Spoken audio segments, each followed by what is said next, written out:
So, good evening. Thank you so much for joining. I'll just introduce our guest. It's Miss Pratisha, and ma'am has been my teacher, my professor in college, and that's how I know her. So, welcome, ma'am. Thank you so much for agreeing to do this, and it's a huge honor for me to be sitting and having almost like a personal conversation with the professor. And during our times, when I was in college, this was a huge deal to go up to a professor and even talk. So, let alone talk like this. So I'll just ask you to quickly introduce yourself a little bit, and then we can proceed ahead with the discussion. Okay. So thank you, first of all, Shweti, for this opportunity. Actually, we are having after a long time, I think we are having a conversation, although we are always on emails and chats. But having a formal conversation is actually something different, or we actually always look forward, right? Yeah. So, yeah. I am Dr. Pratisha Borborah, and I have done my PhD from Jawaharlal Nehru University in Department of Sociology. And I taught in Delhi University for, I think, 4 years, and then I shifted to Assam. And right now I am teaching. I'm working as an assistant professor in Cotton University. So basically my works are usually on, I'm more specialized on economic sociology. I also work on urban studies and gender being a very important factor always. So yes, I have even taught, I think, gender studies in sociology in DU, Delhi University. So yeah, that's it. And yeah, I think we can start the All right. Thank you conversation. so much, ma'am. Uh, Okay. so our topic for discussion today is something which is very, very common, and we hear a lot about it on social media, and we have like a full-fledged web series on it now, on Hmm. sex education and sex education.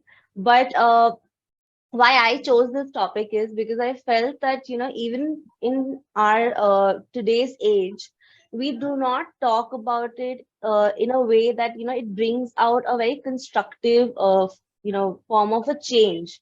It's usually spoken in a way like a random conversation or something which is very idealistic, like, this should happen, or, this should be the ideal way this issue should be, tackled in this manner. But there's no meaningful let's say a conversation or any form of information that gets delivered. So what I would like to tap on first is that, if we have ever had a sex ed class in college or school. Like, for example, I personally have never ever attended a sex ed class because, like, we didn't have it, that, like, for a very simple reason. Like, I belong to a all girls school and all girls college, but during our school times also, I think we just had one session where we had the whole 6 to 8 or 10 standard girls in the auditorium, where there was a group of people who had come in as a form of a workshop, and they would explain to us what menstruation meant and what menstrual hygiene was. But there was no other information regarding what happens if you skip your menstrual cycle, or is there even a possibility of you skipping your menstrual cycle. That was something, you have to assume, or you have to rely on random information from various other sources. So that would be, the first thing I would like to address. Have you ever attended, or you seen anyone who's attended a sex ed class in college or in school? Okay. I think this is really a very important question, even in this year, 2023, right?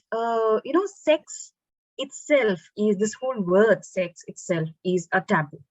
Yeah. And I think to speak about it, it is always it's a forbidden topic that we, as a teenager, even today when we are having a normal conversation at home, we do not use this word sex. It is a very much rigid thing. So I think from our age, from my generation, we never had any sex education. Like, something that is very much limited to the understanding was a biological class, that where, that's one chapter of reproduction, where especially it's always read, it's never explained in detail. We just see the diagrams in the school. So schools from our generation, probably now things have changed, or probably schools have started giving sex education classes, especially in a very brief, but from our generation, there was no sex education class. We never attended sex education. Now forget about sex education comes later. Forget about, it's also about menstruation. That's what you mentioned. Did we as girls, did we ever taught about menstruation? What happens? What is menstruation? What is the significance of menstruation? Right? We were always alerted by my mom, or especially in our families, we always knew that there is a change that is going to happen a particular age. But why is that change? That never my mom ever discussed about it. Why this change will happen? She always mentioned that this will happen. Occasionally there will be a shift, and in Assam, menstruation is also related. It is also celebrated. So when a girl attains puberty, it is celebrated. It is also all kind of a wedding kind of a thing. It's a marriage, and it's people come and they enjoy this. There are people, but we always felt that why the reason behind this menstruation, or the reason behind this change. When talking about menstruation, even blood after a girl menstruates, we were from a very young age, we were taught that it is unclean, it is impure. You have to stay away from it. So starting from menstruating, starting from then blood, and then finally coming to sex. Sex is something that we do not speak in front of our parents, in front of our friends. It is a completely taboo topic of discussion in schools, even at homes. But we need to also ask this question: what is sex education actually? Is it only limited to having sex? Right? Because there is always a whole idea that sex education means something that is only related with sex, having sex or physical. Yeah. But I think this is a very limited definition, or a very limited idea, because sex education, or sexuality, to know about sexuality, it is also about your identity, to know your identity, to who you are, to know your desires, to know you as a, your what do we call this? It's also related with empowerment, or a right to an individual. Every individual has the right to showcase their desires, or to showcase, at least to know who they are.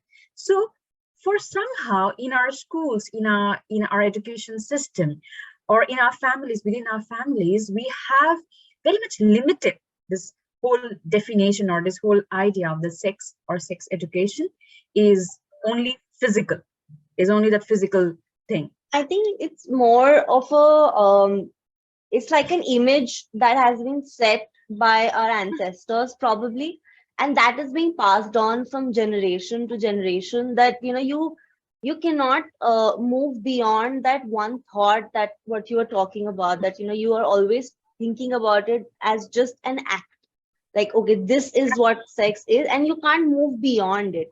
That it could be so much more let's say it could be so much more informative for somebody as young as a teenager, that if you could just even if not in school, but even at home, when, let's say, a parent is trying to educate their girl about menstruation, or even now when we are talking about educating our boys also about menstruation, so that they are more respectful towards women, that could be a very nice moment or age where you can also share what sex actually is. And that sort of education can start from home itself, because that is the space where the child feels the safest. And at the same time, coming from parents, people you trust the most, or your siblings, or anyone who is at home, you will sort of relate and trust the authenticity of the information that you're being provided with. Because what is happening now is of what I've seen in my family, and also I've heard from my friends. Like, of course, we have also discussed these things. Is that mothers shy away कि नहीं नहीं ये तो मतलब कुछ बहुत ही पाप वाली बात हो गई Mm. है, and fathers are just so uncomfortable, they just don't want to be around only. We don't want to be part of this house for these Yes. hours, and we are not a part of this family, just forget about I'm here. But Absolutely, yes. but I feel that instead of just brushing that topic under the carpet and just saying that it's not your age, it would be so much better to just introduce it as something which is very normal, something Mm. you need not be ashamed of, and something you can actually go out and openly speak on. Because even in school, like you said, during a biology class, it was just a chapter that was read or a diagram that was asked that exam mein aayega. But in a lot of Mm. schools, I did a little bit of online research on it. What's happening is, for girls, if it is a girls school, only the female reproductive part is taught Part to is them. taught. Male is not taught only. You don't reach to that page. And in the boys' Huh. school, only the male reproductive organ is taught to them. They're not taught about what's happening to the girls. So it creates such a barrier and such a gap between them, because when you go out into the real world, you do not Mm. know what's happening with the other person. And Mm. how are you to even be sensitive towards it, or even Mm. know that if a guy does not know what a female reproductive organ looks like, or what is the whole process, he will never understand the cycle of menstruation, what a woman goes through, or anything attached to it, basically. And Mm. Mm. what I find very uh, surprising is, or something that I cannot give an answer to, why is there no proper provision for a sex education class in school? Because it's, or in college also, okay, school mein you can say that the child is young and you're not an adult.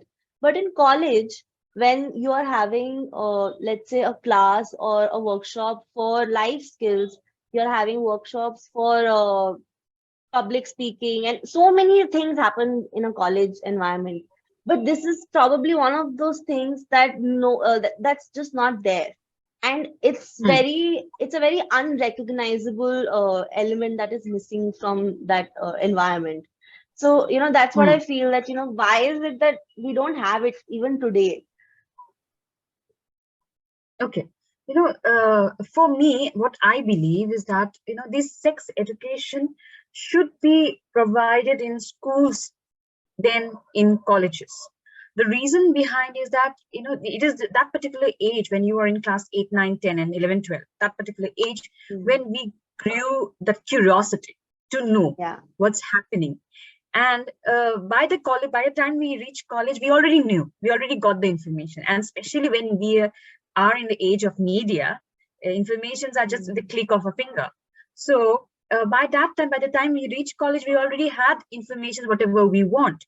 But the situation is that we are not getting the correct information.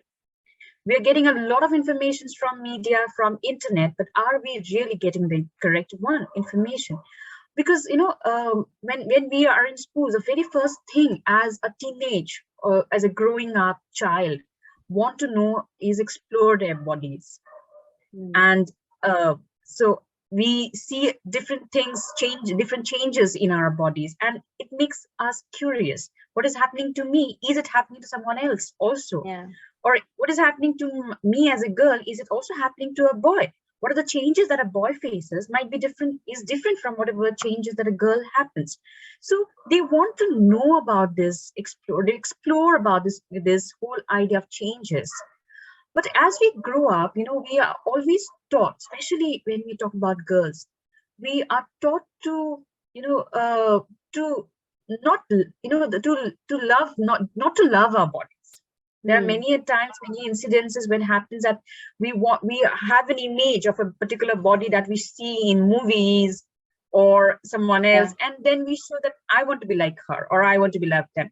But there is never, we do not have any teachings that, or any chapters or any classes or anything in schools where we are taught that whatever we are, whoever we are, whatever our bodies are, whatever changes that has come, we need to love our body, not to shy away from the bodies, right? So this whole idea that, you know, to accept the body as it is. Like, for example, we always have, no, like even when I was young, and you know, we were asked to have milk.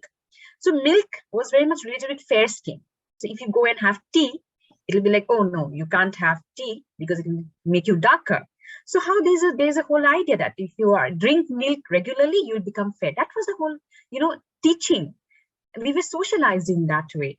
That there is always attached is some kind of rules or norms or morality, that how we need to change or see our body as.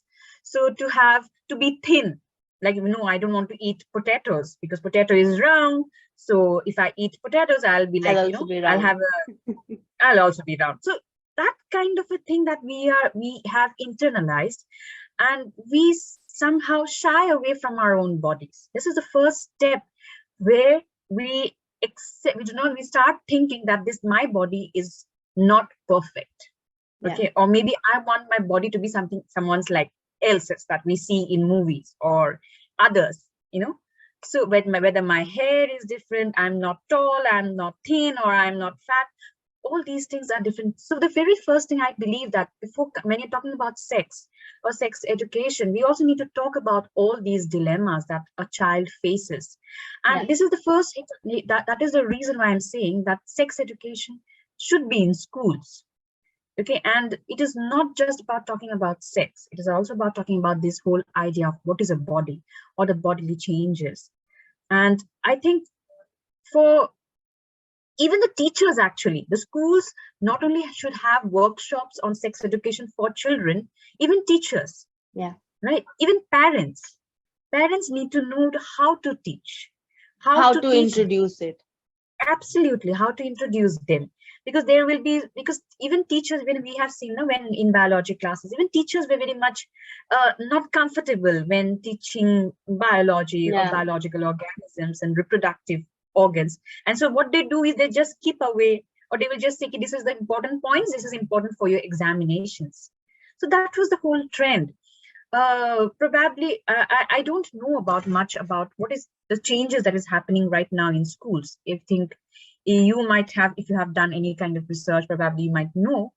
But yeah, that has been really interesting to see what are the changes or how inclusivity is being taught. Like, you know, and I think this lack of sex education in classes also impacts later on when we hide our sexual identities, right? Like when, especially female, when we talk about sex or sexual desires, how many of the women actually talk about their own sexual desires, right? Women are always thought to be what? Soft-spoken, calmness, you know, caring. Whereas someone who shows her sexual desire will be called as a slut. So she might not be accepted. So her sexual desire is very much substituted by this idea of caring, by the idea of love, and especially her sexual desire is related with childbearing. So you get married, you are having a relationship, and you just bear a child and, you know, fulfill your husband's desires. Yeah, so it's only for reproduction. Absolutely, it's only for reproduction. So where are we now talking about sexual desires of women? Especially women doesn't even know that they also should have sexual desires. So it's they're only allowed men. to have. They don't know they're allowed to have. They don't know that they can have sexual desires. So it's only, you know, men can have the freedom to portray it. So it's like, you know, turning stage of a boy to a man. So how they transform from a boy to a man. It's like to show their masculinity. Masculinity. You know, that whole Ranbir Kapoor song with Madhuri Dixit, you know, Tu Ladka Hai, that song, you know, how it shows that you are a boy, just a boy, but to show your manhood is also showcasing how, when you showcase your masculinity, when you showcase your sexual desires, or you somehow can bear children. That's the whole idea of Hmm. masculine. Like, Hmm. no, I can have sex with so many women, and I can bear Yeah. children. So Yeah. I'm turning into a man right now. So all these are very much impact of the lack of sex education in schools, where how we are defining femininity, how we are defining masculinity, and the body and everything, your identity, lack of, the Hmm. whole idea that I'm hiding my own identity, I'm hiding my sexual desires. It is all these are very much impact of the lack of education or lack of understanding what exactly is sex. I think, one is this, but also when we are actually leaving this topic for kids to find out on their own, and the Hmm. only source that they have is social media or in the Social internet. media. And Hmm. I Hmm. mean, right now, everybody has a phone, everybody has access to the internet.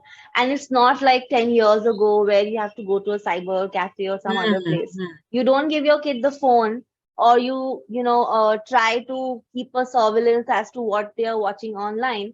They will go somewhere Hmm. else, use someone else's phone. It's very easily available. But the use of social media can also be done in a positive way, because